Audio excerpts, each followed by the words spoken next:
इकबाल कहता जलिए तू केड़े पासे लग गई, अल्लाह ने तेरी फितरत दी तो बड़े बड़े राज रखे।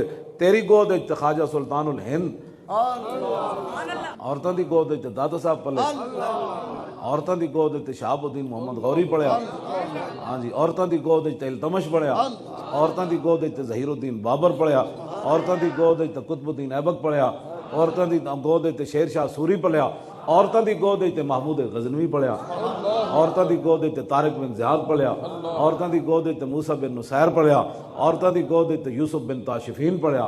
तुसी केड़े पासे टुर पई हो? इकबाल कहता मुसलमानों दी धियां होवन, मामा होवन ते भैणां होवन, फुफियां होवन, खाला होवन, बेटियां होवन या पोतियां होवन या नवासियां होवन, उन्हें जिंदगी गुजारनी किवें? उन्हें कहा मुसलमानों की धी दी जदों भी निगाह उठे तो सैयदा दे उसवा हसना ते जाके ठहर जाए बस।